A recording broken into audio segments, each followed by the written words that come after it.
Hello, everybody. Good morning. Morning. Morning. Good morning, everybody. Morning.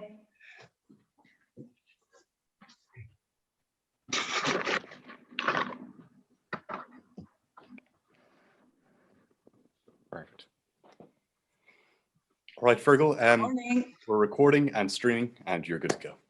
I'll leave you over to Alicia to start. Good morning, and a very warm welcome to our Resurgence Health event in association with Fergal O'Neill of ATPO. My name is Alicia Maguire, and I'm the General Manager here at workLAB. At workLAB, we provide inspiring office-based solutions for business professionals, entrepreneurs, and we're located in the IDA Business Park on the Cork Road on the edge of Waterford City, with easy access to Cork, Dublin, and the Southeast. We provide state-of-the-art offices, remote offices, and meeting spaces for startup businesses, established professionals, and project teams. workLAB was founded by Seamus Kilgannon in 2018. Following extensive travel in Europe, America, and the Middle East, Seamus identified a gap in the serviced office market while offering high-end meeting room spaces, hence workLAB was established. We are very fortunate to have a diverse client base based across 25 companies, ranging from multinationals to Indigenous SMEs. Some of our valued clients include Honeywell, TQS, Kinetic Labs, the Institute of Eye Surgery, Apparel Supply, and Simplify HR. So for any office or meeting rooms, please check us out. We'd love to hear from you. So now it's time to introduce your host for today, Mr. Fergal O'Neill. Fergal is Managing Director of ATPO and has extensive experience as a psychologist working with children and adults in the education system. Fergal also has considerable experience in the management and leadership of small and large teams of professionals and administrative staff. At senior management level, Fergal has been directly responsible for system development and change in a government body in the following areas: research and development, continuing professional development, data management, induction processes, internal and external communication, policies and protocols, legal affairs, and organizational review. Fergal has wide-ranging expertise and enthusiasm for successful project management. He also has an extensive experience in conference and event management and facilitation. Fergal is a leader on the Southeast Regional Leaders Programme, which is aimed at professionals wishing to develop their leadership competencies. He is also the founding chair and an emeritus director of GIY. Fergal created and curates the Resurgence 25 series as part of the contribution to a vibrant recovery from COVID-19 to share, magnify, and multiply the ideas and opportunities for a resurgence in Ireland that can be adopted now and show fruit in 2025. Fergal, I'll hand over to you. Thanks, Alicia, and hello, everybody. And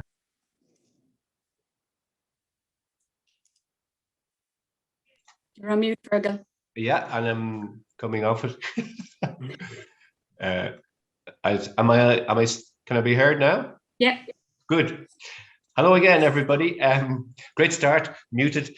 Thanks really to Alicia and Seamus and workLAB for making this event possible, and thank you all for joining. What's going to happen is people are going to join over in the next 5 minutes. I'd say that the way it's going. We're also on live stream, so some folk will be coming in that way. Today, I hope you're all going to be very inspired. We actually have an incredible group of speakers, and you're going to see it, and they're all going to come at this particular issue in completely different ways, even though there's some similarities, but they're different ways. And really today is really about taking part in our kind of our workshops as well, just to see, can we add and build on the ideas you might hear. And to do that, we'll need to make sure that we're all okay with the technology of what we're using today. So I'm going to pass it to Brian for just a second to just do some housekeeping before we do anything else. So thank you very much there, Fergal. My name is Brian. I'm with Flowworld, and I'll be helping doing the support and tech side of this webinar. You all have the ability to be seen and heard. So if you want to chime in or ask any questions, please feel free to unmute yourself. You, of course, also have the chat box if you would like to send us a text response or ask any text-based questions. And sure, if you have any questions at all during the webinar, just jump into the chat there and send me a message, and I'll be able to help you out. Very good. Thanks, Brian. Just to mention, we may run over time a little bit today. This has happened a few times in our previous versions of Resurgence, but not too far. We won't go too far over, and we'll try to stick as much as possible to within the 2 hours. There's a lot to do.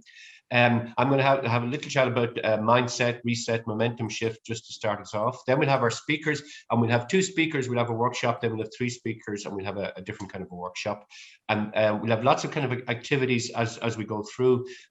Most of them are to get you to connect with each other and to kind of share ideas and build on ideas. So we're just going to do one straight away, just to get us into the swing and just to see how we got the techie pieces right. We're going to go for a 2-minute activity where I'm just going to ask you to pair up. You'll be asked to just join and just going to introduce yourselves to whoever you're paired with and share some hopes and thoughts for today. And so I'll leave that to Brian to set up. Thanks a million, Brian. Perfect. So I think we've got everybody back. Okay. I hope you all got a little bit warmed up there from having a connection with somebody to start. Just the Resurgence 25X idea, it really comes from a conviction that we can move our mindsets. If we can move our mindsets to positive, then opportunities, new ways of living and working that have arisen, even in the dire circumstances of COVID, that they can be embraced, and the resultant momentum that comes from that can be built on to give us all a better future over the coming years. The whole movement has covered various areas between business and the arts, and today we're on health. But health particularly has been really, really challenged with COVID, as I don't need to tell you, and particularly again with what's happening just recently with the ransom issue. But really, this today is looking at ways that we can actually make a difference, make a really positive difference, but really within accessible change that's actually there in front of us that we can use. I'm just going to talk a little bit about mindset and momentum, because I think it's kind of important, this whole area. Mindset, our attitude to a situation or a problem. But what's happened with COVID, and I've seen it in my work, is that it's had a very negative impact and mindset for a lot of people, and that can often lead, when you have a negative mindset, it can lead to negative consequences. So really, I'm looking here at, and this whole idea is around changing as much as possible our mindsets to positive. There's so many ways to do it. I'm just going to talk about 2. One, the first idea is talking with others like yourself, and there are people everywhere who would like to share and express their thoughts, who'd like to look at new ways of tackling old and current and future problems. And the idea really is try to connect with those people as much as you can, because they're the ones who'll help you to kind of get into that area. Today's event is an example of that. And just one other area for mindset change there is the idea of looking at kind of long-term vision. Because really, we're on the cusp of change. It's integral to growth. But it can be hard for some people because you're coming out of comfort zones. What's happened with COVID is basically we've come out of comfort zones because we had no choice but to come out of comfort zones. But when we come back from that, we're going to have to move on from there into kind of grasping and taking on new ideas and new ways of being. So if we focus on somebody's putting on our video. Thank you, Kelly. That's good. It's great to have Kelly here. That's very good. At least you've been able to hear me, I hope. That's very good. So that was a bit of growth there that I've had to do. But what I was getting at was the focusing on long-term goals and vision and long-term goals. And in this regard, I'm thinking of not such a long-term one. What can we change over the next number of years? But if we can focus on that, we can get perspective on the issues from changing to that rather than being stopped up by obstacles. The other piece is momentum shift. And I think that's really, really important whenever you want to actually make a change. Is we can often be in neutral or reverse at times in our lives. COVID again, and I've seen it in my work, has had a very negative effect for some people in this area. They kind of got stalled a lot. But once again, once you can get your mindset into positive and you get something moving, momentum shift can kind of take off and move more quickly and become unstoppable. And there's just 2 examples here which are kind of important in momentum shift in my head, is the idea of time. And there's the idea of giving new ways of being time rather than just stopping when you think, oh, that's not going to work. You have to give things time to make a project or an idea actually viable. But also you've got to use your time for your project, your well-being, your joie de vivre, whatever you're at. You've got to give it time rather than think it's not important to actually give yourself some time to actually make change and to make momentum happen. And the other one is building on key events. Key events happen in sport. Rugby is an obvious one. That's usually a big wallop of a tackle or something that makes all the difference. Happens in politics. Brexit was definitely a key event, and there are issues coming out of that. But really, COVID is a key event. It's really brought in this whole idea of remote working, remote shopping, remote entertainment. And we'll be hearing about it today. Something has made a lot of that remote type of work and embracing it much more accessible for people. And what we've got to do is get the best out of that. And I think we can come out of COVID wiser and better if we keep those mindsets positive and the inevitable momentum shift, because there is going to be a momentum shift. It's already happening. If we can grasp the best bits of that over the next number of years. Today, we're going to see several examples of resurgence thinking for health and action. So I think we should go for it now. I'm going to pass you over to Alicia to take us through to the next section.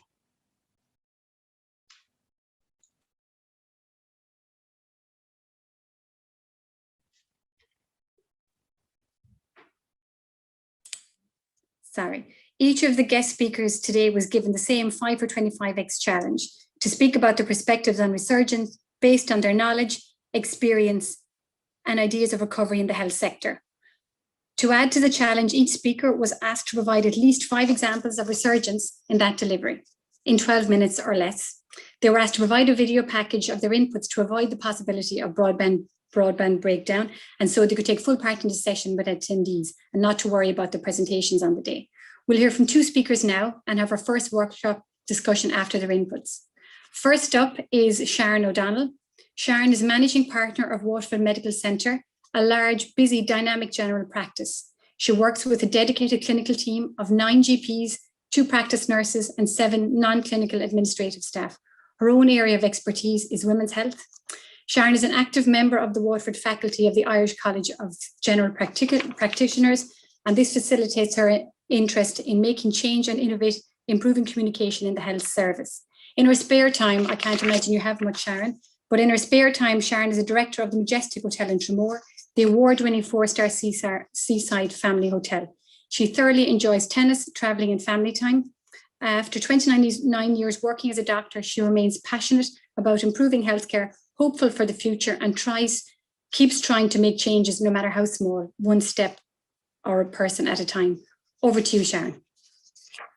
Over the last century, improvements and developments in health have been moving at an exponential rate, particularly over the last few decades. And we've made massive progress in areas such as chronic disease management, in areas like cardiac health, in areas like kidney health, cancer breakthroughs, screening programs.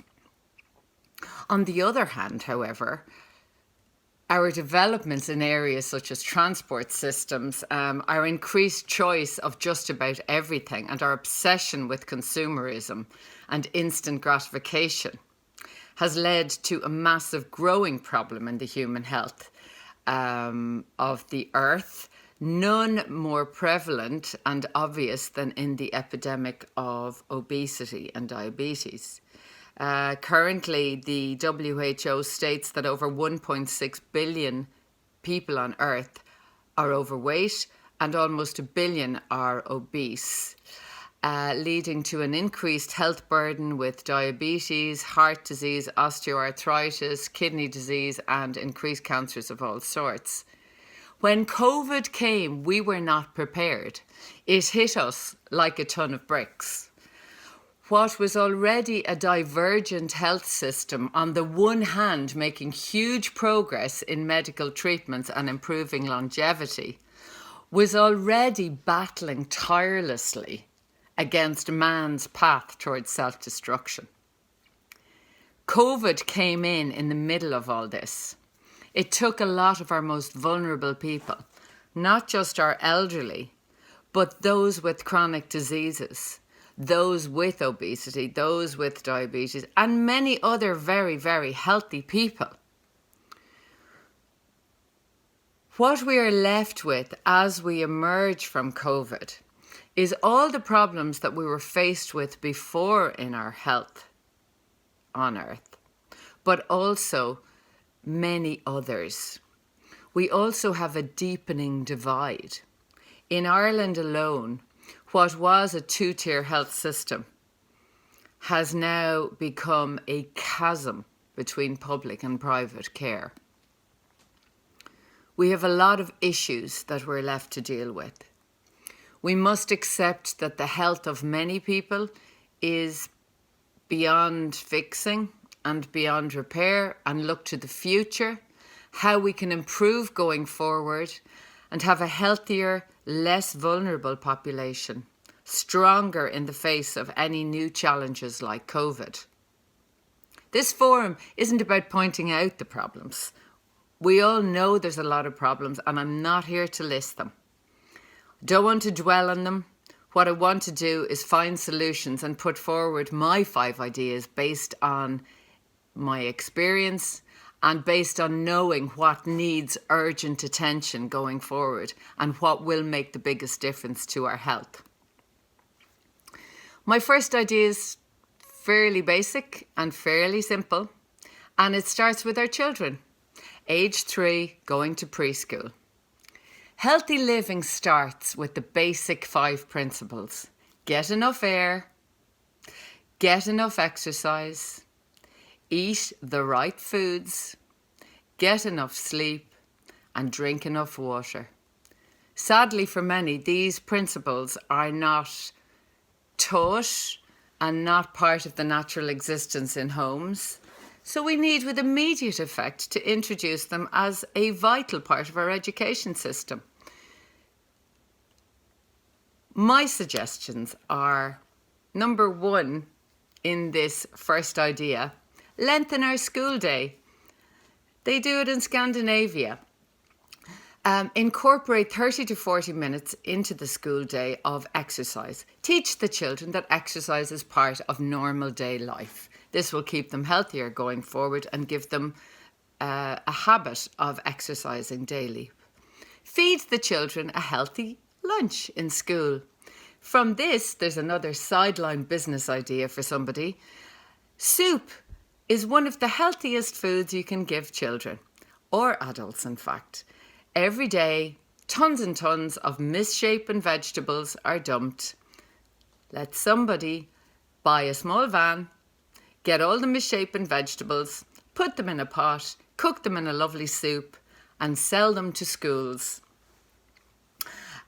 This will feed the children a healthy, nutritious lunch packed with vegetables and teach them that this is a good way to eat. By eating better, they feel better, they have more energy, and they learn to sit around a table, which is a habit that they often don't have at home.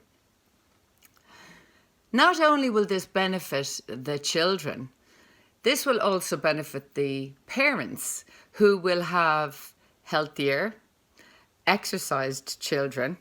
The parents can work more if they require, or indeed they can exercise more while the children are at school becoming healthier and exercising. It may stop all the running around for hobbies after school, and potentially there's a business for someone making soup for kitchens, for schools. Idea number 2. Incorporate public exercise areas for adults. All around Ireland and the world, we have playgrounds for children. Children run around gladly, enjoying all the different types of equipment. Let's make them for adults. COVID got us all out walking. For those of us living in the country, enjoying beautiful scenery, we left our house within our 5k and walked, enjoying nature. For those living in cities, not so great.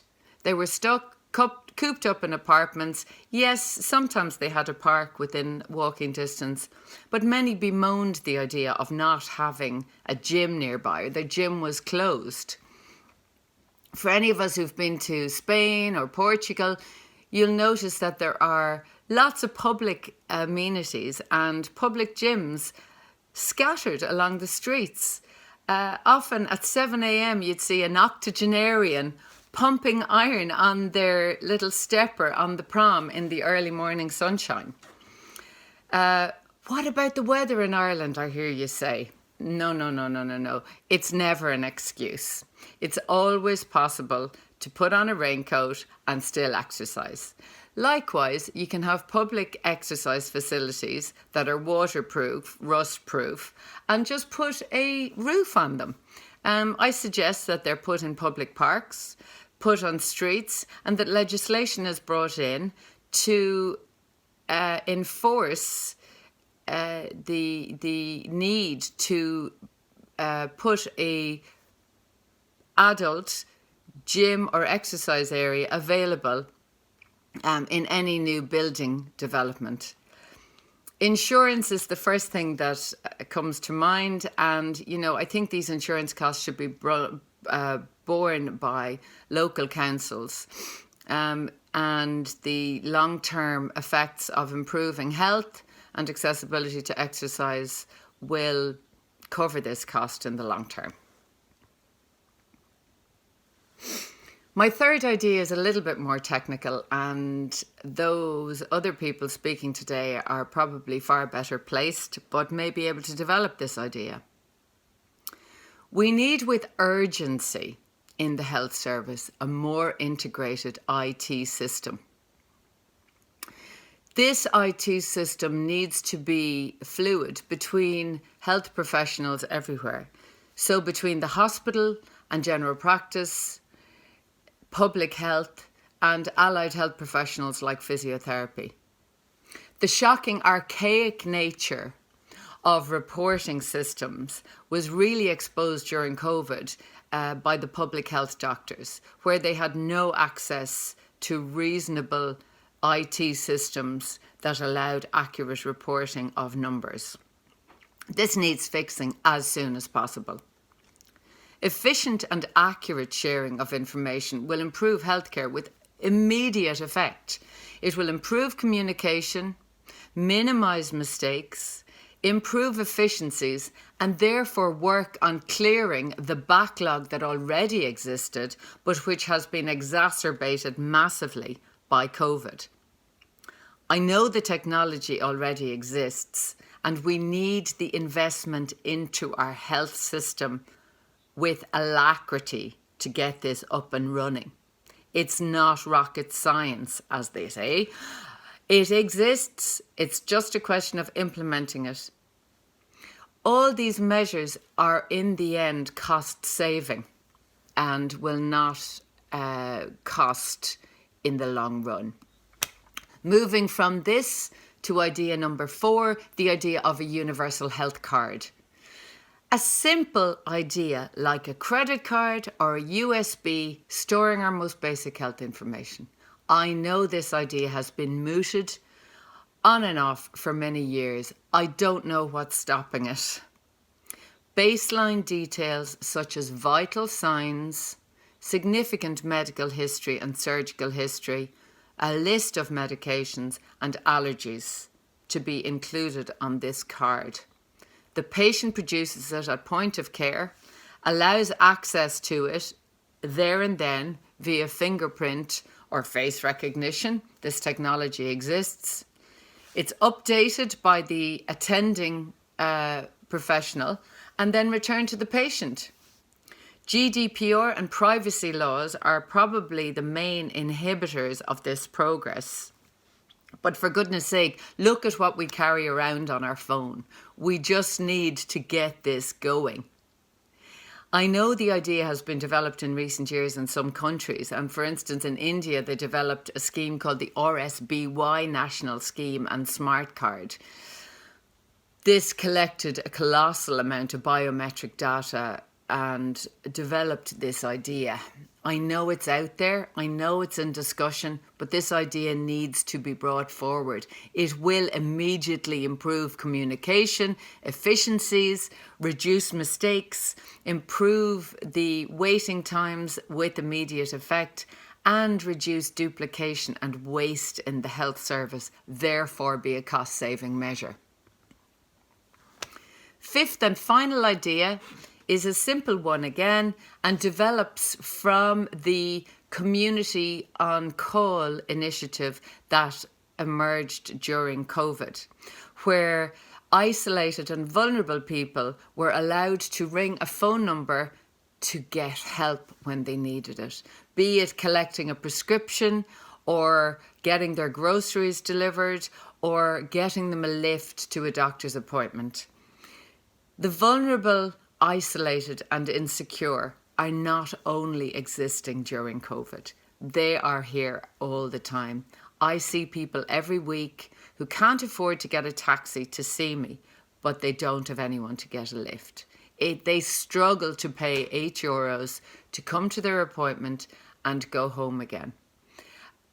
This may seem unbelievable, but it exists. There are many people who spent months in isolation in COVID with very few people visiting or talking to them. The idea of a community on call needs to be continued.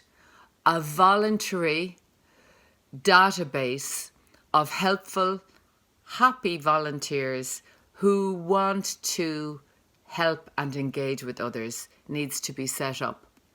There are many people I encounter on a weekly basis who have mental health problems, who are socially isolated, and on an equal and opposite basis, there are many people I meet who are keen to help, who just don't know where to start. So we need to marry these ideas, we need to marry these people together and create an easily accessible database to allow this to happen. That is my time. That is my 5 ideas. I hope that we can work together to maybe get some of these ideas up and running. I look forward to hearing everyone else's ideas. I think this is a very exciting forum. I think there's great positivity in the future. But we do need to make significant changes. And I wish everyone the best and enjoy the rest of the conference. And thank you once again for inviting me to participate.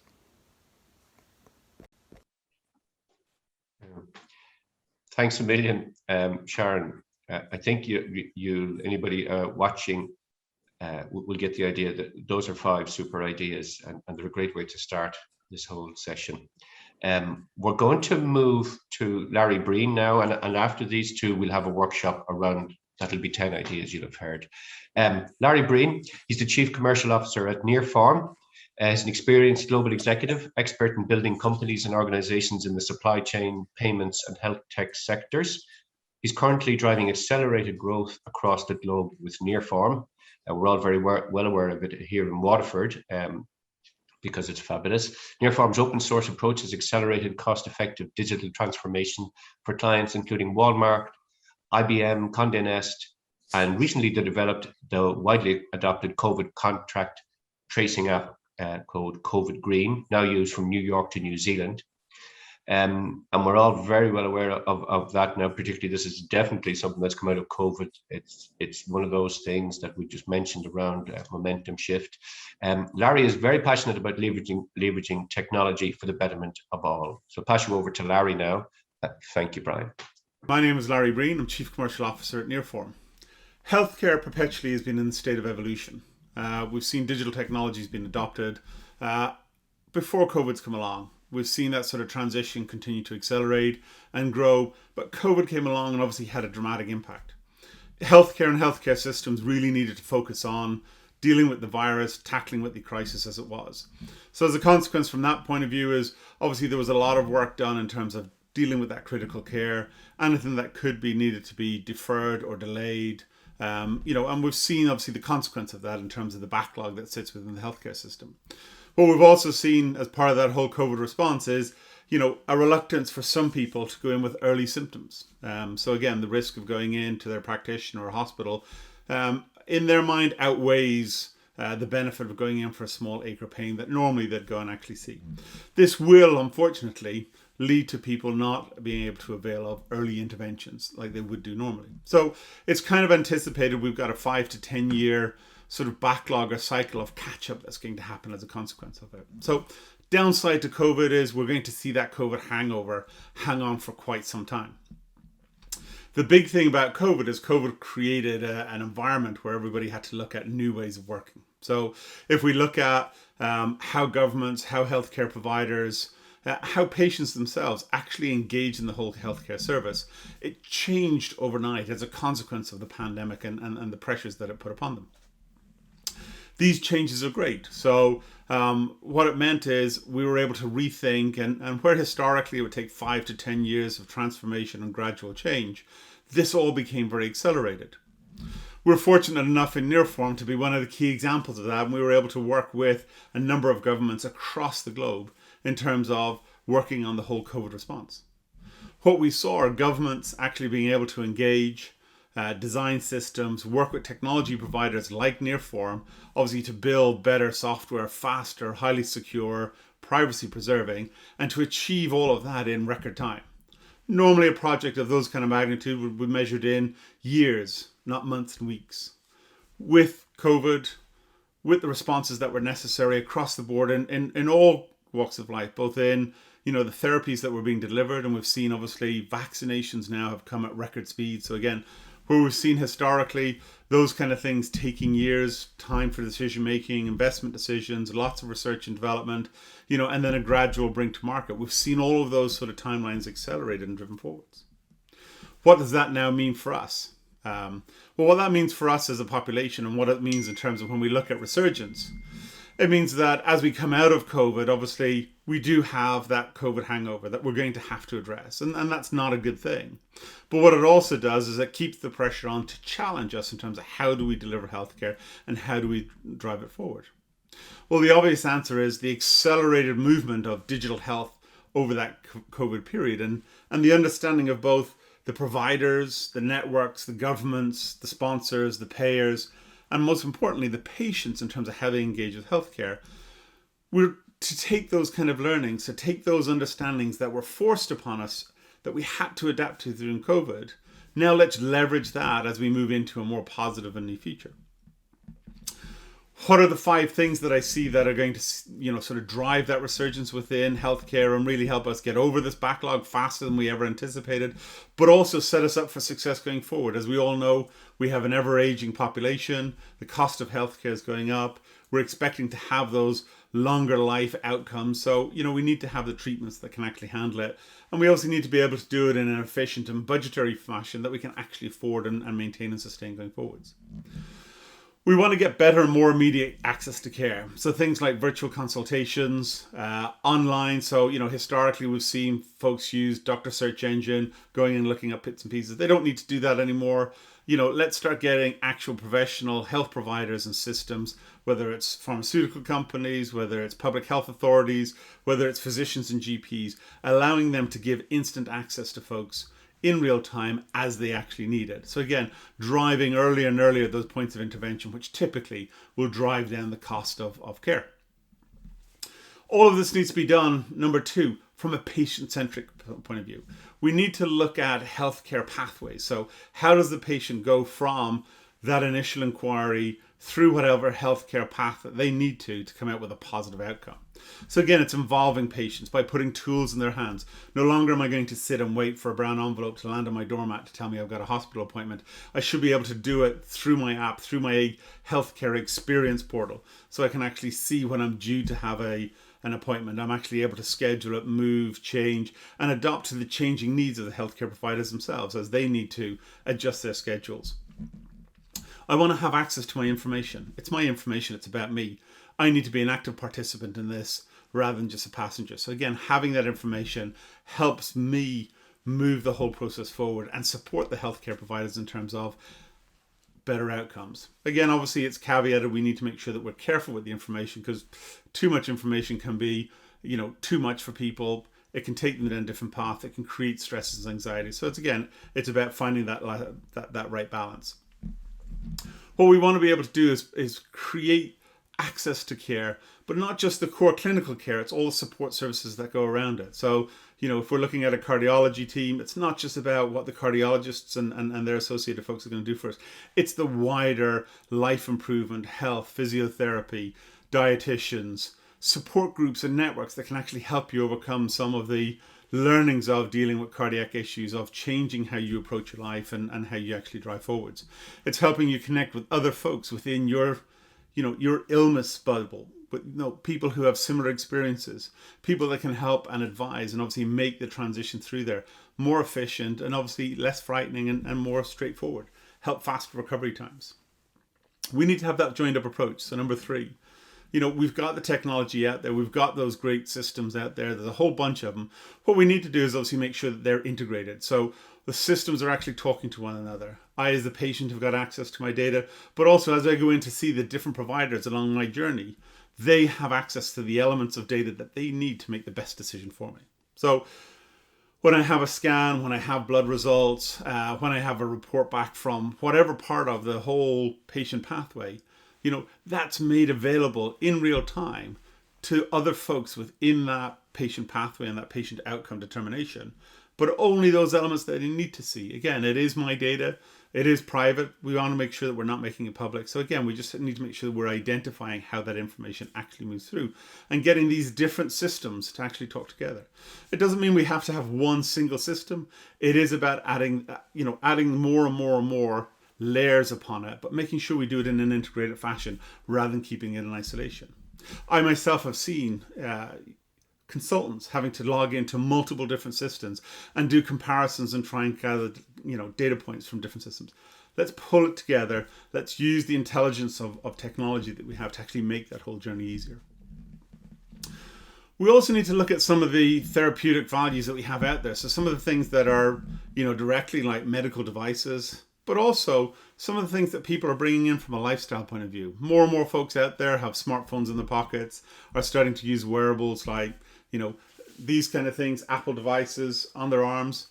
Again, they're continuously interacting with me as a person. They're taking regular readings. They have the ability to obviously report on a whole bunch of data in real time, collecting that information without it disrupting my actual life. So it gets a true reflection. For me to go in and have measurements done while I'm actually in a hospital bed or in a hospital environment, that's a false environment by its very nature. So I can have higher anxiety levels. I'm not doing my normal day-to-day routines, etc., etc. Having these things on there, you forget about them, you get on with your normal routines, but all the while they can collect that information. Using that information, again, carefully and wisely and obviously privacy preserving, obviously can help better clinical outcomes, can make better decisions. So looking at how we leverage medical devices allows us to obviously get more of that information in real time, but it also allows us to obviously move the pathway for care sometimes out of the hospital or clinician's environment and back into our home care environment. So again, from that point of view, driving down costs, driving down the inconvenience, and again, we create more of that virtual clinic environment going on where we're collecting all those kind of data points. Speaking of data, and fifth and final on the list of 5 is we need data decision making. We need to look at data. We need to be able to drive it forward. So as we talk about all these different parts, we're collecting more and more and more information, and that's great. And we've got greater tools and abilities to collect all of this. From a physician's point of view, they need as many data points as they can to make those kind of informed decisions. But what we don't want to do is to turn them into data scientists and folks that are sat in front of a keyboard, literally trying to disseminate data. Again, using the technologies that actually sit behind it to pull the salient parts, to actually be able to do some data processing and put meaningful information that, again, helps improve the outcomes in their decision making. So they're able to have a firmer data foundation combined with their skills, with their techniques, with their experiences, and with the learnings that they've gone through. On top of this data, it means they're in a better position to make those more informed choices and to be able to do them faster and more efficiently than they've ever done before. We also can look at going further up the supply chain. So again, the more data that we actually have available, again, data privacy preserving, we have to be very careful. It is healthcare, but we can anonymize and use a lot of this data and move it further back up the health chain to some of the therapeutic creators. So the pharma and biotech companies that are actually looking at how can they create better products, therapies, approaches, medical device folks, how are they actually going to make things better? So the providers themselves have the tools to actually make better outcomes. From that point of view, the more of that data we can obviously send back up while they're in the early stages of research, super important. But again, as we go through those kind of clinical trials and assessments, rather than having to have studies where folks have to come in for interviews and stuff all the time, and that's their only data point. Again, using things like wearables, using smart devices, using technologies that are available, we're able to collect real-time information, get it back to the guys so we can obviously look at those clinical trials and we can move them forwards. One, we can move them forward at a fast rate or not, so we saw that within the vaccines. But what we're also able to do is we're able to be more accurate and more driven around it. From a near-form point of view, obviously we work now with a lot of the health and life science companies, and obviously from our experiences working at pace and speed with the governments, we're able to obviously deliver solutions like the contact tracing solution. We're able to now deliver things like vaccine support, so the vaccine credentials, again, to help to get the world back up and open. So again, very much focused on patient-centric, customer-centric, citizen-centric, privacy preserving, but enabling them to do things. And we're doing it in a much faster, more efficient way without ever compromising on quality or security or any of those key issues. Technology in health is really something that's actually going to transform as we drive forwards. COVID has obviously had an impact on all of our lives. Now that we're starting to see the end of that and we're starting to come out of that pandemic as vaccines become more prevalent and we get it out into the global populations, we need to obviously continue that accelerated approach. And coming out of COVID, that resurgence within e-health really needs to drive the future of health. Very good.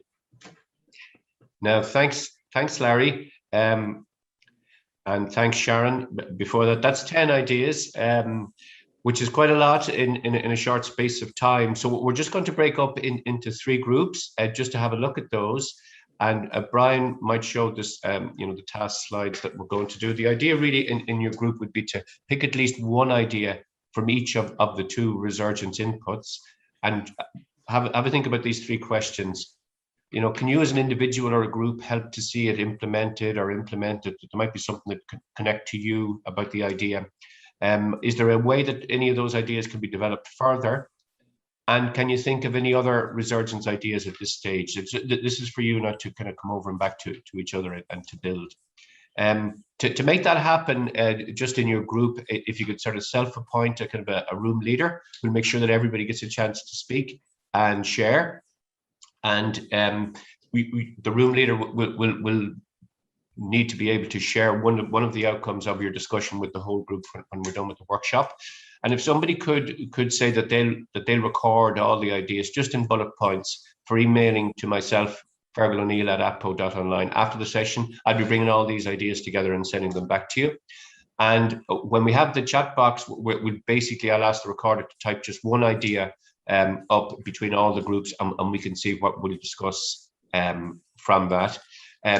We might just show the 5 ideas from Sharon and Larry at this stage, Brian, because just to remind people, Sharon's ideas, the first one, healthy living practices with children, public exercise areas for adults, more integrated IT system, a universal health card, and an extension of community on-call system. And then Larry's 5 ideas, early online access to care, patient-centric healthcare pathways, integrated systems, leverage medical devices, and data decision-making at patient and macro level. So that's a lot of ideas there. So Brian, if you could we'll have 3 groups, and then it will be about an 8-minute session there for you to kind of get these ideas together, and then we'll have a discussion afterwards. So thanks, Brian. Perfect. The rooms are open there if you want to click that blue button on your screen. Thank you, Brian. But not you, Fergal. Gotcha. But he's back again. Okay, good. Good to see everybody back. I hope that was useful for you and you got some good ideas coming. So I'm just going to ask to happen now, just the people who are recording the ideas, if you can just put at least one idea in the chat box for us all to see, so that we can have a little discussion about the ideas that have come up so far. So we'll give you a minute to do that.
We give it another 30 seconds there.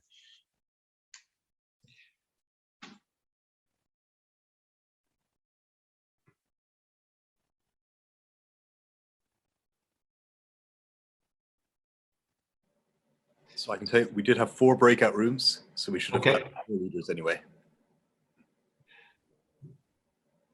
Maybe just people were just so blown away by the ideas they couldn't come up with anything else, because we did hear 10 incredible ideas.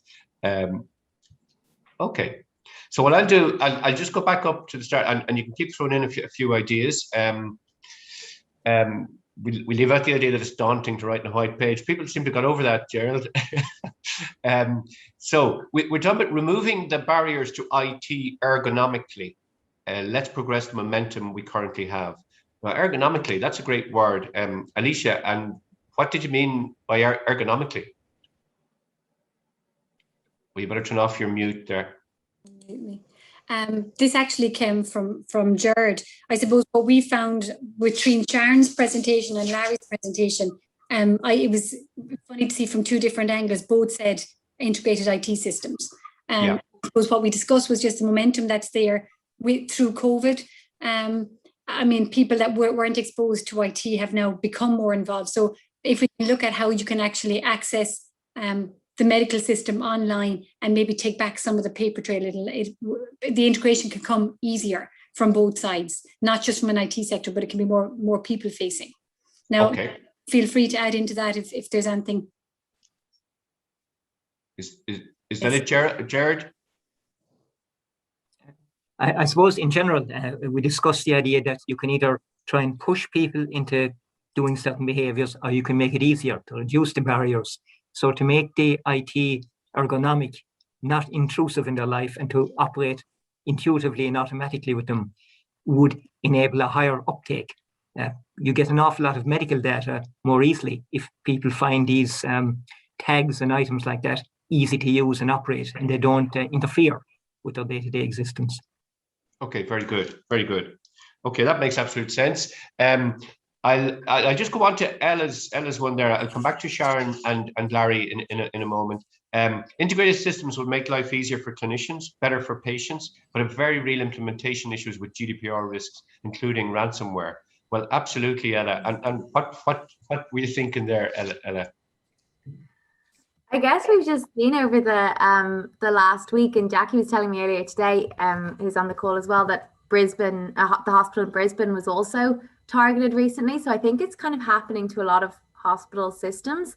And I guess without there is just kind of a real issue before we can start integrating all of these systems that we need to resolve and make sure that everything is kind of super proofed at all ends. So there's actually quite a lot of challenges legally that we need to step through, and from a cybersecurity perspective, before we can think about integrating everything, just from a patient safety and like kind of security risk first.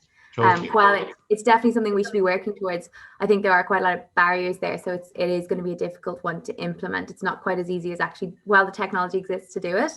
Yes.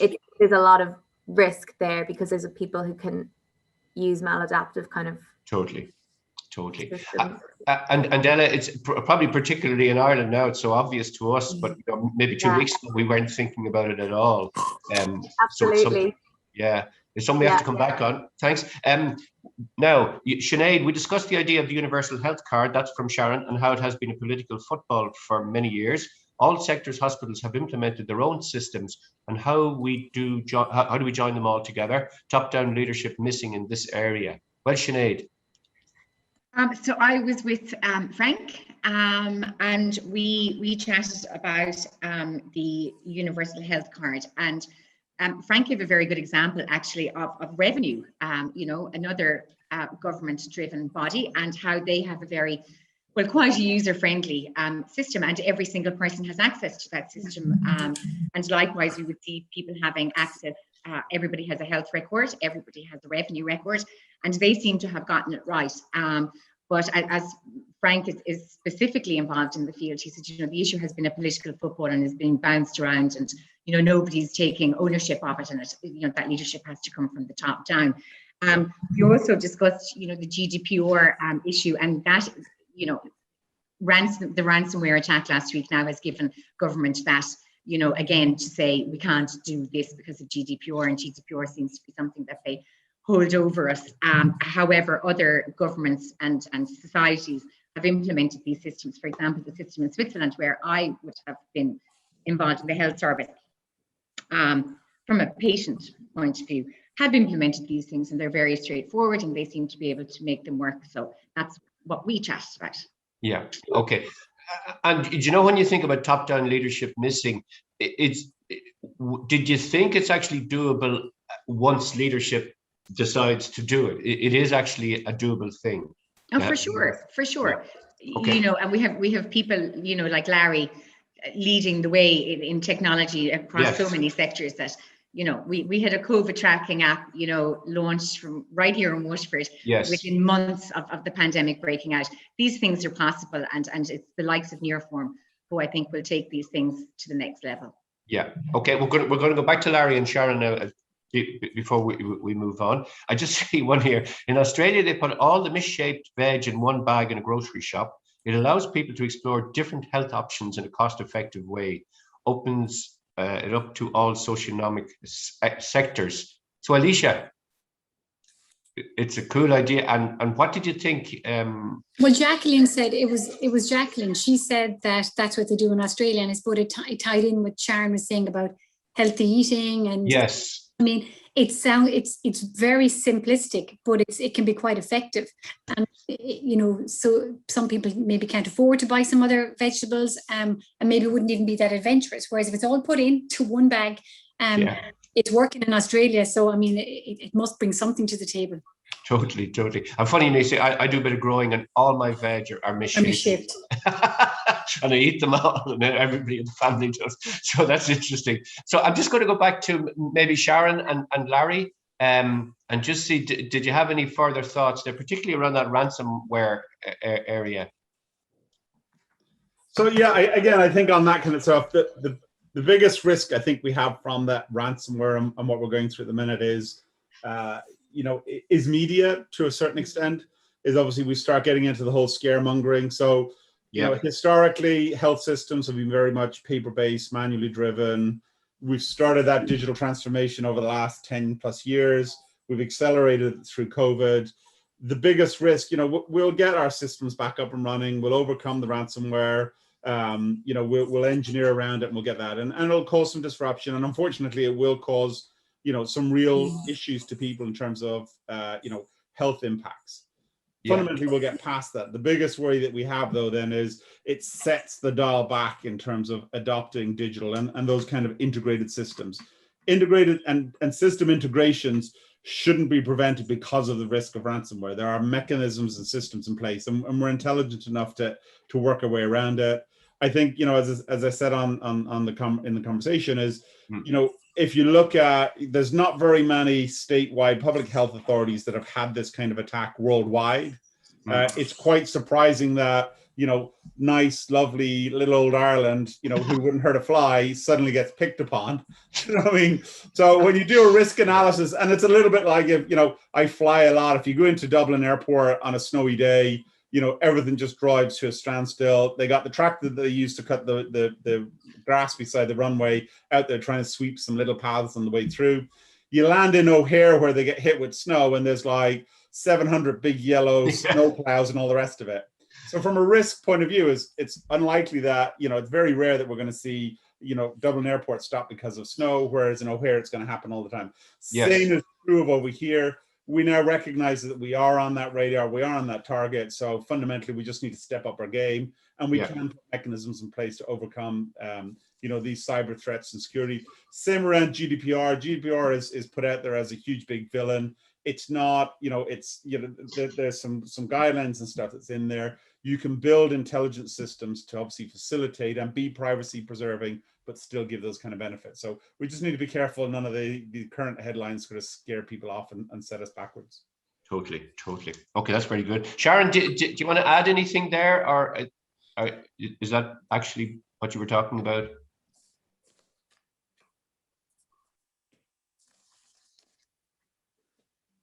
If you're there. Yeah, no, Larry briefed me on our vulnerabilities in Ireland in IT. I mean, look, IT is obviously the way forward, and I'd say it's going to be a common theme through all the talks. Certainly the way forward. I suppose in my talk, I was trying to also show that we can make changes for the future generation through quite simplistic things by actually having a healthier population, rather than trying to fix the crisis that we have there at the moment. So I suppose, we need to look at both the approaches, and I think that's definitely the way forward. Okay, very good, Sharon, and that came across very well. Okay, so thanks a million. We're going to move on. And I'm going to pass you over to Alicia to introduce our next guest speaker. Thanks, Fergal. I'd like to introduce Dr. Frank Dolphin. Frank is president and founder of the Waterford-based companies Ridney Dolphin and Relate Care. Frank worked as a clinical research psychologist at the Children's University Hospital, Temple Street in Dublin. Frank also served as a member of the Board of Governors of Waterford Institute of Technology. He is a former president of the Waterford Chamber of Commerce and a former chairman of the Southeast Marketing Institute. Frank was chairman of the HSC in 2010 and also chaired the Ministerial Review Group to advise the locations of the National Children's Hospital in 2001, known as the Dolphin Report. Frank, I'll hand over to you. So the changes as I see it in the last year, with lockdown, with more focus on health, with people having to spend more time, A, on their own, B, interacting with technology, and C, having to have focused activities such as walking, and we had the 5 kilometers and things like that. That's got people focused, got people understanding, that's got people making life choices. And this is going to change. So we found that we can interact with our doctors more by phone and by teleconference. We can interact with therapists more by phone and by teleconference. So in those ways, that change won't go back. On the other hand, I suppose we've probably developed huge expectations from health. I mean, the fact that we developed vaccines in record time to challenge this particular virus probably gives us a little bit of omnipotence and a little bit of feelings that, well, we can challenge anything. But on the other hand, we realise that something like a virus can flatten not only a country but all the countries in the world. So we're going to see behavioural change, etc. But the impact, I suppose, for us, for a company like ours, who's been working in the health sector for over 10 years in the US, is that the work we do with hospitals in the US is provide services to them remotely. So we can provide services from nurse on call, triage, to post-operative care remotely. It's something that we worked with Cleveland Clinic over 10 years ago, and we're able to prove to them that we could provide them with board certified, Ohio board certified nurses who were living in Ireland and could provide the clinical advice from Ireland to their patients in Cleveland. And that's something that can be done and will be done more. And in the future, your interaction with a doctor may not even be in the country. That doctor, he or she, may be 20,000 miles away from you, provided that they are certified and the certification is there. They can provide that advice. Indeed, that's happening a lot at the moment in areas like radiology, where your X-ray may be reviewed by somebody, you know, quite a distance away. So what I think we're going to see then is a change, and a change in terms of how we're doing our business and how we interact on an international basis.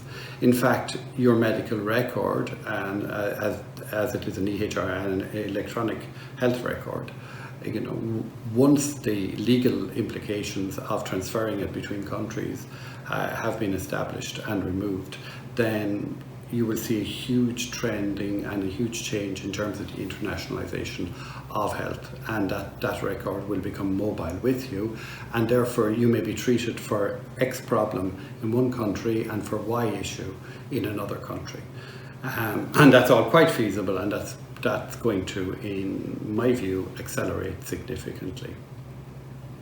In terms of, from a business point of view, us working with US hospitals, the American Hospital Association will tell us that there are over 600 hospitals in the US, that they are processing 35 million admissions a year, and they are adding $1 trillion to the US economy, which is a significant business.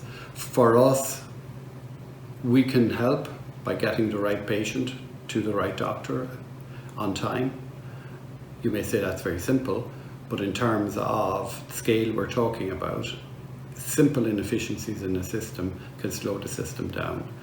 And remember, the World Health Organization are telling us that by 2025 there will be 150,000 less doctors in the US than there were 10 years previously.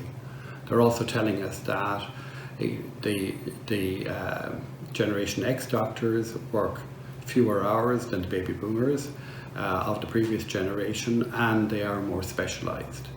And it's a similar profile you'll see in nursing as well. So it's interesting that while the number of people working in health is increasing, the specialist areas of medicine and nursing, that the numbers there are not growing as significantly. So there's a whole change in terms of home help, there's a whole change in terms of the value of people who improve your health and fitness. And again, I see a lot of change happening there. Again, if you look at the profile in the US at the moment, there are 48 million people over the age of 65 in the US. By 2050, that will become 93 million people over the age of 65. And currently in the US, there are over 6 million people, more than the population of Ireland, who are over 85. And of those, 22% do require some form of home help. So that gives you a sense of the market, and that gives you some sense of the needs and demands. On the other hand, there is much more because of the impact on congregation settings. People want to stay at home, they want to remain as independent as long as they can. So the technology that enables that, the home monitoring services that enable that, the efficiency of products that can help people stay longer in their homes will be embraced quickly. And more people will want to stay at home. I think also the other trend in the future you'll see is that the insurance companies and the payers, because again the model is different in the US to Ireland, will be paying the health services to keep people healthy. So it won't be in terms of the number of admissions, it will be more and more in terms of the number of non-admissions. So it will be in the doctor's interest to only see you when you're chronically ill. It would be in the interests of the insurance companies to reward you for managing your own weight, for keeping your blood sugar levels in control, for keeping your health and fitness in control. And you will see a whole raft of inducements that encourage people to take responsibility themselves and to look after their own health. So I think we're going to see a lot of things changing. I think we're going to see them changing a lot quicker now. I think the fact that for the medical profession particularly, they have had to quickly embrace the teleconference consultation, and not only them, but physios and psychologists and therapists and all kinds of people, all kinds of health groups have done that. Indeed, yoga, Pilates, etc. All these areas have. So we see that trend. It has happened. It's happened very quickly, and I think that will continue to happen in the future, and it will bring about a lot more responsibility for the individual in terms of their health and well-being from that point of view. So I think the growth in the technology will internationalize our health and our health service. I think the growth in self-monitoring, the fact that people can wear a watch and that watch can that they are checking, people now say to each other how many steps they've done in a day, how many steps they've got to get in. That's a huge change, and it's a huge level of awareness. And the same is going to happen in terms of diet, in terms of consumption of alcohol, etc.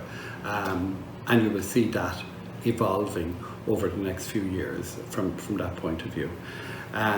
Equally, the developments in technology, the developments in the areas of virtual reality are offering incredible leaps in terms of particularly therapy and in a number of areas of medical intervention and in surgery. So we're going to see again huge changes in that area, which will bring about a different pace in terms of our health, etc. That whole reward for keeping people out of hospital, I think, will grow, and I think that people will be less inclined to want to go into the nursing home. They will be less inclined to want to spend a lot of time in hospital, and they will be more inclined to want to recover and take that responsibility for recovery to themselves. You know, so the future, as I see it, will be that the business of health is going to grow. The investment in health, which is quite significant throughout the world, will continue and will grow. But the change will be in terms of how the individual sees themselves and their health. So I suppose to finish up, we have been asked to say, well, what are the 5 points? So I think one of those will be, we will continue to embrace technology. We will increase, number 2 would be, we will increase the level of personal responsibility that we take for ourselves. I think number 3 in terms of health will be, we will see a change in the dynamic in terms of the patient-clinician because of the use of technology. That will happen from that point of view. I also think that the area of health will expand and grow, but it will grow on a wider basis than just in the medical field, because it's a holistic approach to health that we will see. So from my point of view, I think that the pandemic has taken us through technology at a very fast pace. It has also taken realization. It has helped people to embrace their own responsibility. It may have increased fear, but it has also made people realize that they must whether it was simply washing your hands or wearing a face mask, they have an individual responsibility that in itself can make a change. Thank you.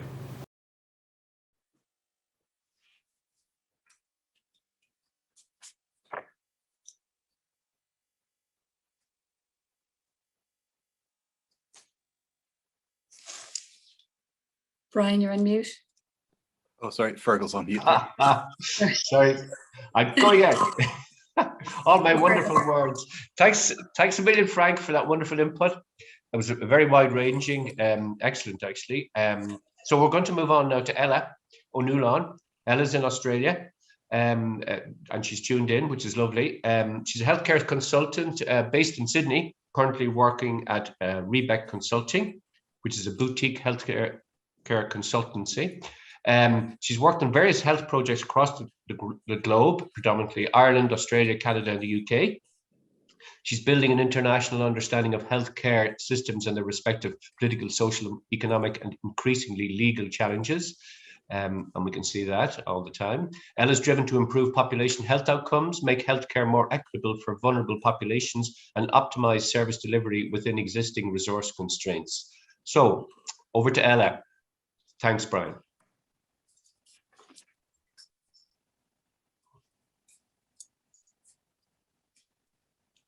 Hi, my name is Ella O'Neill and I'm a healthcare consultant based in Sydney, Australia. So I guess today is really exciting because it allows us to take a step back and kind of reframe COVID-19 and think about the opportunities that have come out of it over the last year and a half that we can take forward into the future. So the 5 ideas I'm going to touch on are: number 1, capitalising on health tech advances; 2, easing the cognitive burden for frontline workers; 3, employing health prevention strategies across the wider population; 4, continuing an increased focus on supporting our vulnerable populations; and 5, promoting the public-private balance. So the first one I'm going to explore in a little bit of detail is looking at our health tech advances. So we've seen how technology has essentially enabled us to continue to function as a society over the last year, where many things could no longer happen face to face. In healthcare, telehealth has been absolutely fantastic to allow clinicians to engage with their patients and to continue to perform consultations while patients may not have been able to actually access the hospital or their GP. Obviously, this has amazing kind of benefits over the longer term when we look at actually allowing telehealth to help us to access more rural populations and a wider group of people where they're not maybe able to come into the practice or the hospital as easily. We also need to be cognizant of the fact that we need really good networks, so phone networks, to support this kind of care. So it also looks at the importance of establishing good kind of connections and broadband across the country, particularly in the kind of harder to reach areas. Also with telehealth, it does have its caveats and shouldn't be just deployed everywhere. It only works for a certain type of healthcare, and it also only works for a certain type of patient. So it's not very useful with maybe an elderly population, or here in Australia, there's many Indigenous populations or communities don't really use telephones, don't really use the standard kind of Western clock. So things like dialing in for a certain time isn't really appropriate. So we have to just be cognizant that we're using it in an appropriate way. Another kind of tech advance that we can look at is remote monitoring. So this is an exciting prospect in that it will allow us to discharge patients quicker to their homes into the future, where they can be monitored through wearable technology or inputting data into mobile apps. Studies show that patients really recover better in familiar environments such as their own homes, and this in turn frees up bed capacity in the hospitals. Another really exciting tech advance that we will see coming more over the future years are haptic technologies. So this is like an AI doctor. So it's where kind of a robot essentially has the touch and feel of a human doctor, and they're able to operate on a patient controlled by a clinician from millions of miles away. So Deakin University in Australia is developing this technology at the moment across some other industries as well. And as far as I'm aware, it is still undergoing trials, but it's a really exciting change that could happen, that could really change the way healthcare is delivered into the future. Another health tech advance is the use of predictive analytics. So this allows us to analyse huge data sets that help to inform decision making for clinicians. So they're not just making the decisions based on their own experience and study, but on a much wider set of data that's at their disposal. Additionally, it actually allows you to look at, maybe it might set a trigger for a clinician where they might get a blood result in one area, and that trigger indicates that they should look for signs and symptoms of something else. Where I've seen this work really well in the last year is this kind of predictive analytics, is with the NHS Capacity Tracker app. So this looks at kind of demand and capacity planning, and it was developed predominantly to react to COVID outbreaks in nursing homes.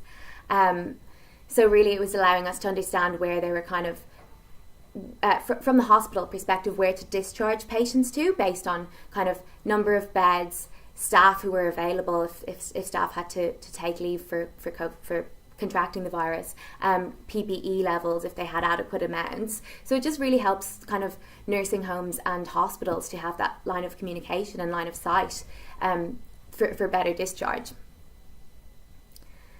So then the next one I'm going to look at is easing the cognitive burden for frontline workers. So while we've looked at how health tech advances can be hugely helpful, we need to make sure that they are user-friendly.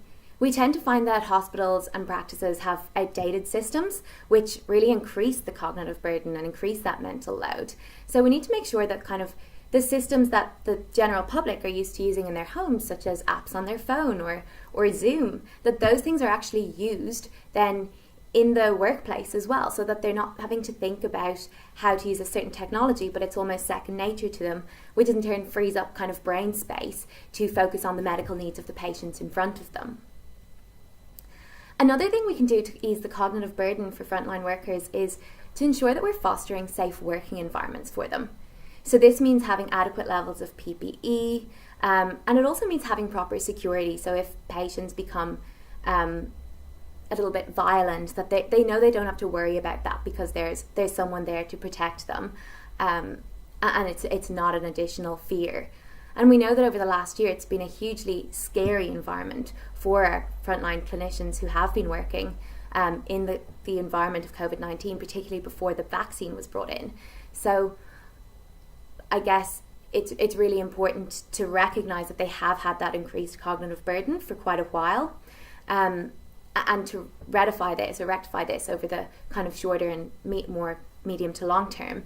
Mental health programs and staff wellbeing programs should be implemented that really are kind of iterated as they're needed, making sure they're still useful as the situation changes in hospitals, and that they do have that kind of medium to longer term focus where we are really focusing on supporting the workers who've done so much for us over the last 18 months. The next one I'm going to look at is employing health prevention strategies.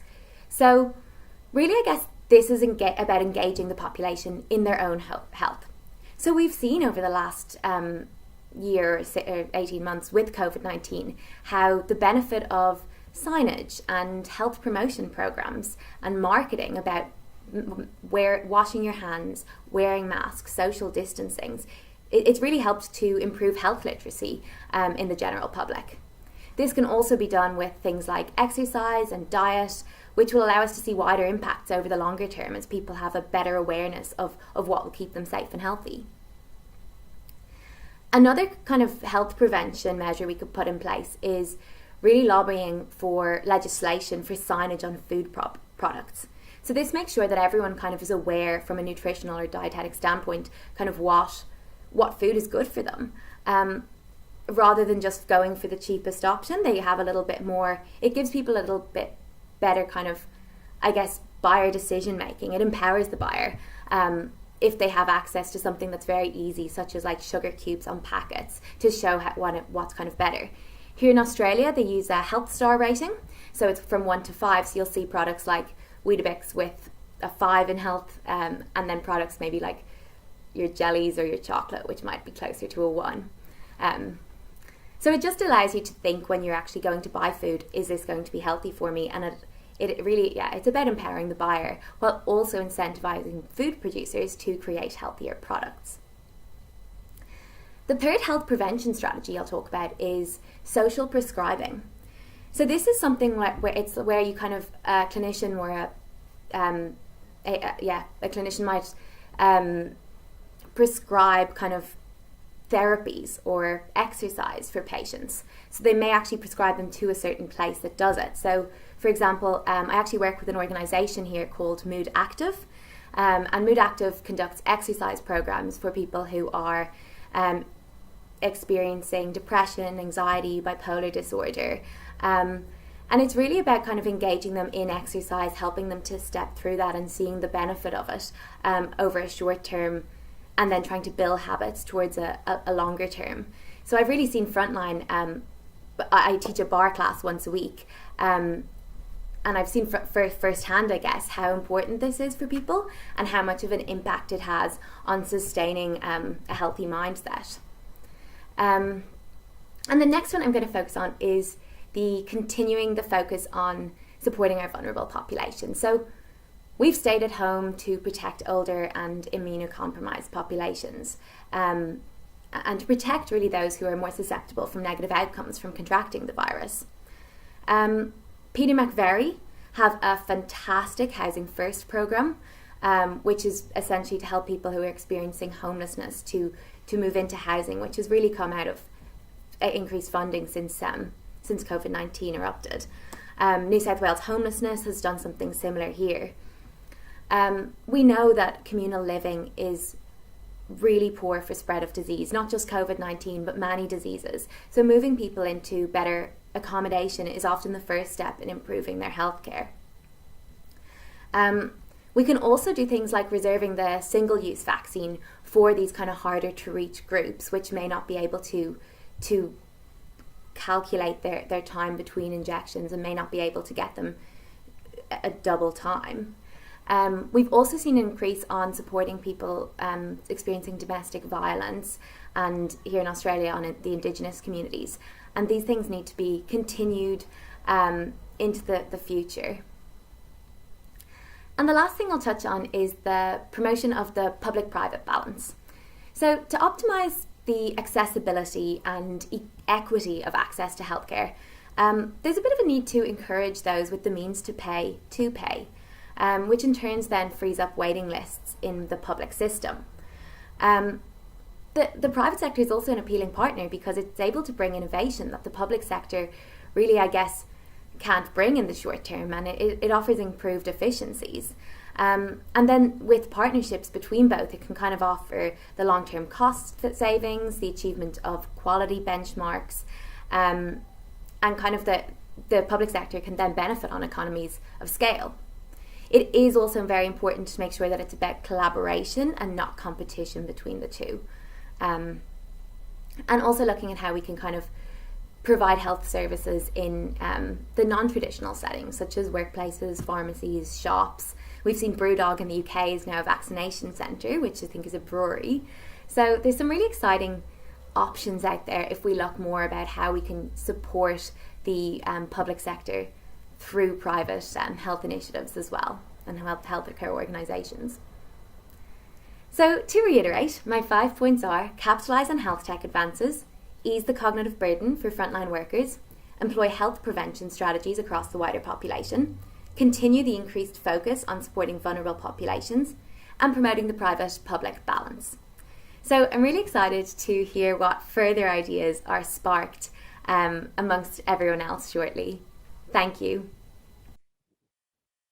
Thank you so much, Ella, for that fantastic input. And thank you for joining us live today from Australia, or tonight in your terms. So we do appreciate it. So let's go with our final guest speaker today, Mike Stevenson. Mike's journey from homelessness to award-winning entrepreneur is filled with remarkable people and events.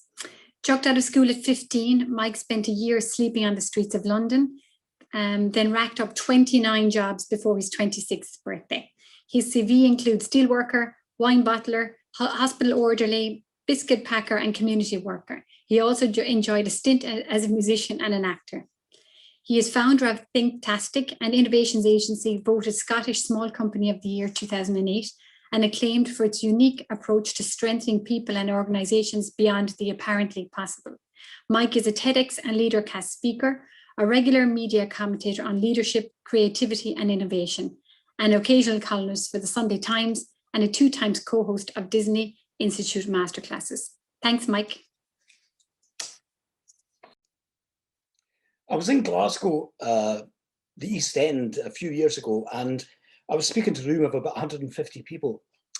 And I asked this question: can anyone summarize what life was like on this estate? And this older woman put her hand up very quickly and said, well, son, see if you want a suntan or a criminal lawyer. Fucking brilliant place to live. See if you want to buy a banana. You have to get a bus and go 2 miles down the road. Now, this woman encapsulated for me so eloquently what the real challenge is today. And it is the impact of an unfettered market economy on so many communities. In the East End of Glasgow, today, in some parts, male life expectancy is 58, while just along the road, 10 miles only, is 81.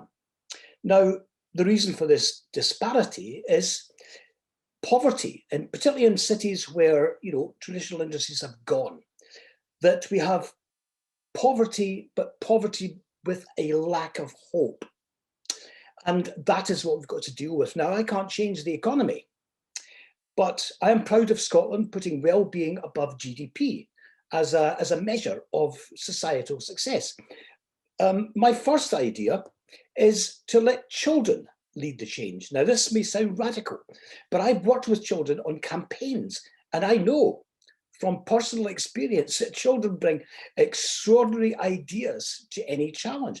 They see life through neither blinkers or rose-tinted specs. They've got an uncluttered view. They are not infected by cynicism. They don't see the barriers that we see. They don't make assumptions that we make. And I'll take you to the city of Ahmedabad in India, where a teacher in Riverside School set her 7-year-olds in class the challenge of changing 1 billion lives. Did they go out and set about this with zeal? Yes, they did. The first challenge was about child labour. They were out persuading employers, pleading with them to stop employing children. Imagine the impact that would have on local employers. Then they went and they painted a zebra crossing to create the first child-friendly zebra crossing in the world.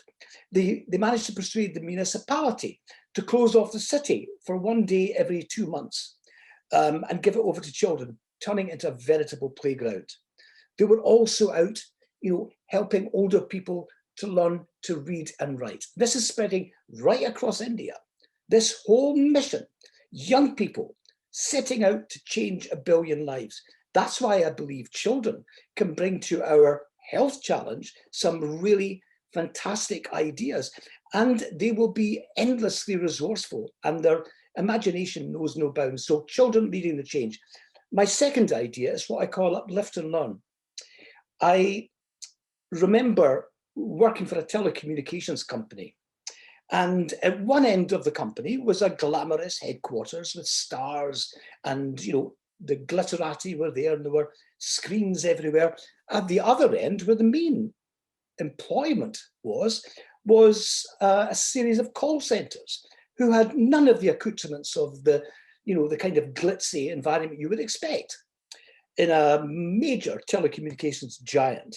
So we were tasked to change this and try and, you know, do something to, you know, reduce absenteeism and reduce turnover, and of course increase productivity. And what it took was a change of the environment, because people said they felt no part of this, you know, giant.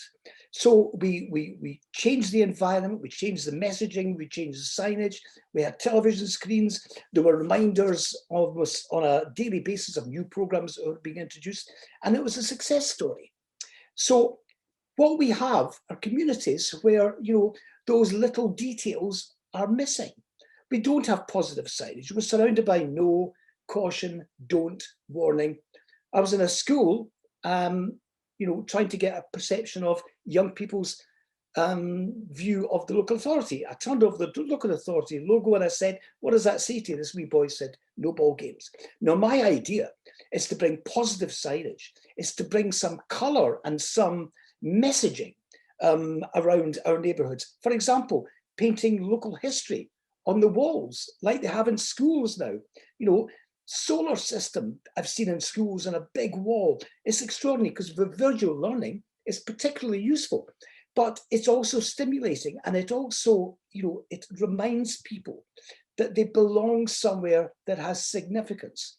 And, you know, the signage can help as well. I once saw a sign in a school and it said, you know, those who are late today, this morning, we will announce your names at lunchtime. And I thought, you know, that is what I'm talking about. We have got obsessed with signage that tells people what not to do. We don't have very much telling them what they can do and what they should be happy about. You know, motivational stuff. Let's bring motivation into local communities. My third idea is one that's tried and tested in Glasgow, and it's now spreading across Scotland. And it is to move violence from purely a criminal realm to one that involves public health. Crime or violence is a public health issue. It's preventable. It's treatable. Let's treat it like an infection and do something about it. Now, I can tell you it's been an enormous shift in thinking. Callum, who I shared a stage with at a Police Scotland conference a couple of years back. Now, Callum had been both perpetrator and victim. And his last involvement was when he was stabbed 9 times in the neck one night on his doorstep, with his 2-year-old son looking on. Callum was intercepted, well, not intercepted. Someone from the Violence Reduction Unit came up wearing a T-shirt. You know, this wasn't uniformed. And he asked them a different kind of question. You know, what would you like to say about your life, you know, when you're gone? And he said, well, I'd want my little boy to have been proud of me. So that began a journey of total recovery and redemption. And Callum is now a solution, working with the police. They've got a social enterprise called Braveheart Industries. So they're providing employment.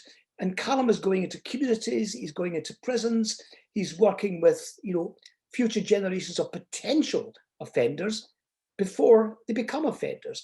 And it's having a tremendous effect. Callum is just one of many, many young men whose lives have been turned around. Those same young men would normally perhaps spend, you know, life in and out of prison in perpetuity, because when they come out under normal circumstances, they go back to where they started. Now, has this had an impact? Well, yes, it has. The murder rate in Scotland has halved in 10 years. And violent knife crime in Glasgow came down by 62% in 10 years. So move violence and treat it as an infection that can be treated. My fourth idea is that all frontline people be trained in Disney standard communications. I can talk from personal experience here. Oh, because I've worked with Disney in doing masterclasses in Scotland, yes. But I also remember when I was sleeping out in London in 1967, a long time ago, 60s London, cold, bedraggled, ignored, sometimes spat upon. One night I was picked up in Piccadilly Circus by a charity and taken to this hostel. Fantastic, I welcomed that, reprieve from the cold. But when I arrived there, the first thing that happened to me was I was told to take my clothes off and a hose was pointed at me. And I felt that small, I felt diminished. And I escaped back into the streets because I had some more dignity there. And, you know, that taught me something at that very moment, that thousands of interactions take place every day. And people who are vulnerable, people who lack confidence, people who are down on their luck will meet a barrage of complexity. And we need to simplify that process. We need to give people those skills to turn every call into a positive outcome so that people don't get sent in a spaghetti of you know, routes. People don't have to fill out forms They're not asked ridiculous questions. And imagine the turnaround that could have, because every time, listen, I've known someone who has phoned for help in the morning and committed suicide in the afternoon. That can never be allowed to happen. And this crushes people. It diminishes them. What they want more than anything else is to feel valued and significant. So let's give this super training. And by the way, the rise in human capital that would create for those people would be extraordinary. Remember, those are often people in the lowest paid jobs. So that's my fourth idea. My fifth one is one that should be obvious, but it clearly isn't. And that is to bring into those neighborhoods where poverty is pervasive, fun, color, and sensory experience. I've worked in housing, and I know things are a lot better now, but I still think that when people step out the front door, they should be met with something that inspires them, you know, an enriching environment. They need to see, you know, bench seating, they need to see trees, they need to see, you know, flowers. We need to reclaim some of the parking spaces and turn them into bench seating with, you know, planters. Simple things. Let's do it. And it doesn't have to cost a lot of money. So just in summary, because I know I've been racing through this at a pace. Children leading the change. I want to create a new generation of movers and shakers. I've done it with children, and they are fantastic at coming up with solutions that we couldn't even find out questions for. Lift and learn, make learning ubiquitous and bringing motivation into our local communities. This is an example of the kind of thing that's been done in schools. Let's bring it into our communities and into our hospitals. Violence as a public health issue, view it as an infection and treat it. Violence is preventable, not inevitable. Frontline people as super communicators, let's give them Disney-style training, and let's improve that interface so that people are always uplifted and get a positive outcome. Disney does it better than anyone else. No question. This is an example of what can happen as a result. This is a firm of window cleaners cleaning a children's hospital window. The impact of that on the children when they dressed up as superheroes, can you just imagine? Fantastic. Fun, beauty, and sensory experience in neighborhoods. Gentrification without displacement. Simple things to the absolutely sublime. This is a wall in Dresden, and when it rains, it plays music. I rest my case. Thank you very much. This is Mike Stevenson from Edinburgh. Thank you. Oh, thanks, Mike. Thanks, Very Mike. good. Okay, that was a super way to end. If only I had a machine like that outside my house, it would be great. Because it's raining a lot just now. We've had three speakers. We've had a lot there in that past 40 minutes. What I'm going to do now, basically, is rather than a workshop, because we've only so much time left, I'm going to give you a chance just to reflect. If Brian just shows the slides of the 15 ideas there, I'm just going to show you them again and give you a chance. Then we'll use the chat box and then we'll have a chat. Frank Dolphin's 5 ideas were: continue to embrace technology, increase the level of personal responsibility, change the patient-clinician dynamic, the expansion of health on a wider basis, not just medical, and the holistic approach to health.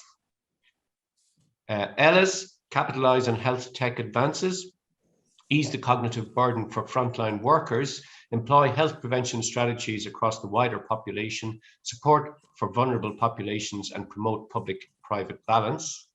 And Mike's, which you've just heard, children leading change, uplift and learn, violence as a public health issue, frontline people as super communicators, and fun, beauty, and sensory experiences in neighborhoods. So what I want you to do just basically is just have a think to yourselves for just about a minute, and then put in any of those that strike you of something you might want to say into the chat box, and we'll have a bit of a discussion there. And then what I want to do is just go back to Frank, Ella, and Mike just for a few more words about their ideas just after we do that, if that's okay.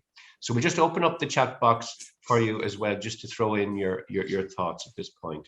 And basically, if you have any ideas or bullet points or that you want to send to me, fergal.o'neill@atpo.online, if you just email them on to me. And what I'll do is I'm going to try to bring all these ideas back together again to come back to yourselves, and maybe we'll do something else after that. Okay, I'm opening up the chat box now myself.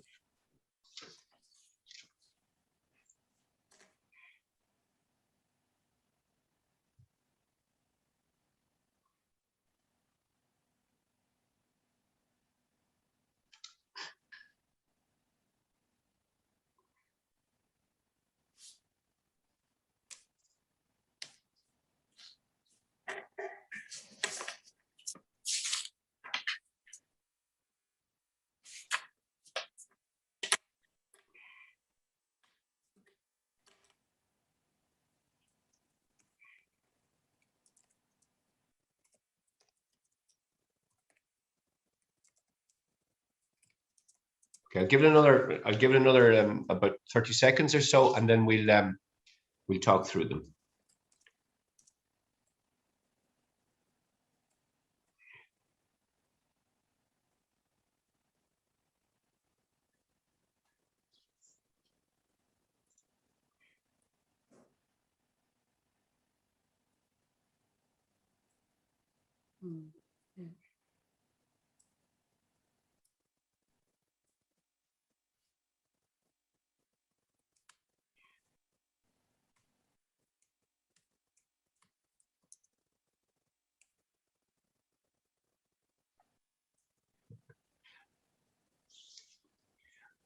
Okay, I'll just talk through some here, and we'll see where we go. Sharon, you completely agree with the idea of the children as kind of leading first. Was there something in what Mike said there about that you can think of that connects to that? You might need to demute. Yeah, Mike, that was super presentation. Thanks a million. Yeah, completely agree with you. I think it's the way forward. I suppose there's a lot of lovely ideas, but there's a lot of broken people out there who are very hard to get to. So we do need to start a new movement upwards. And I think it's fabulous to think that children could lead the way. I mean, they are amazing. They believe, they're passionate, they're willing, and we just need to show them where to go, and they'll come up with the ideas themselves, as you said yourself. Fantastic. Okay, and we'll come back to that. We just look at the notion of incentivization in health. How do we include that in the public health service? It can be done and integrated into welfare systems. Mike, you were thinking about that. Yeah, I mean, I've said for years that one of the difficulties with the public health service is that it is built on, curing the disease after the disease or the condition has, accelerated, and it's too late. I mean, we're storing up so many costs and so much misery for so many people by not putting enough focus on prevention. And I think, you talked, Ella, about more information on diet and getting the food manufacturers and all these people to help in that cause. But I also think, we've got a welfare system here.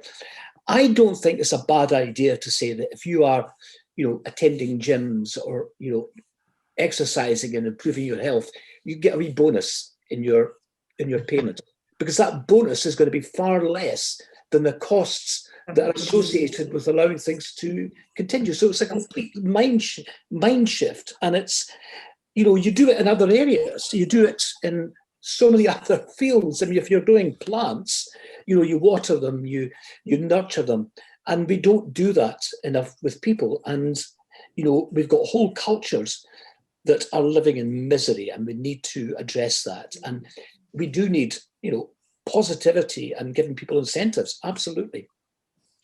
Totally. Thanks, Mike. I just go for one from Jared there. The reconceptualization of violence, criminality as a health issue makes excellent sense on a pragmatic and, more important, ethical dimension. Well, Jared, do you want to just say something about that? Just something quick. I was really impressed with Mike's presentation. I just want to follow up in that in some cities in America, they've already taken this initiative and they treat crime as something that's good to prevent before it occurs for the whole community, not just the victims and the perpetrators. And I think at an ethical level, we have got to do something about it because there's such a strong correlation between social disadvantage and crime. Poverty drives people to crime. It's up to the rest of us to do something to intervene before it reaches that stage. And more importantly, a more difficult thing for society to reconcile with the people who perpetrated the crime. That's much harder and requires stronger political will, but it's necessary for the good of all society. Thanks, Chair. I'm going to go to Jane Lynch because we haven't heard from Jane yet. What really strikes me about today is the promotion of prevention of ill health across the board and the role that technology can play in getting there. Jane. Hello, hi everybody. Yeah. Hi, Jane. Hello. Yeah, no, I just think, Fergal, listening to everybody speak today, something that really, really jumped out at me was the importance of health promotion, starting from children, right up to adults. And obviously technology is beginning to play a huge part in everything we do medically. And I think we probably have some wonderful local companies around who could work with some medical people and with the holistic approach in getting to where we need to be. It just seemed obvious from okay. Yep, very much so. We just talked about the positive signage. Ella, do you want to say something about the positive signage? For you had an idea there, Ella. Yeah, I just said I was out for a run one day down like the south coast in Australia, this really kind of remote, like sleepy old town, and I passed a sign that just said "Have a nice day," and it just changed my day. Like I did have a nice day because it's just like that mental reset. Yeah, and I just think it's an amazing idea, and we should see more of it. Yeah, absolutely. I wouldn't mind going for a run in South Australia. That's I don't know what I mean with signage. Thanks. What I'll do now basically is I just ask maybe Frank and Ella and Mike just if they want anything to add. Frank, thanks for your talk. Do you want to just add anything now from your thoughts from today, from what you've heard even? I think a few things. The one thing I should correct that I said earlier, I said there were 600 hospitals in the US. It's just over 6,000. Sorry to be pedantic on that one. I think in terms of incentivizing health and healthiness, that is something that we're seeing in the US a lot more, particularly because I suppose it's a cost-driven insurance market. And I think if we were to change that in the Ireland, UK, we probably have to change our whole perception of the state as a provider, because a lot of the way the state provides to us is based on the idea of we give you this and you take that. We don't say this is available, you can take what part of it. We assume when the state gives something, it's a kind of a binary thing. So you take all of it or you take none of it. And that takes away individual options. That takes away the right of choice. And in a way, it takes away that kind of sense of autonomy for the individual.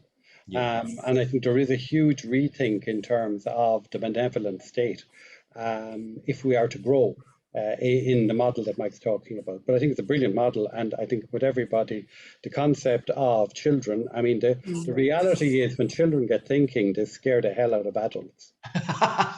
Totally. Well, that's always been the way with children. So the Victorians got that years ago, and it was seen and not heard. So let's start hearing them.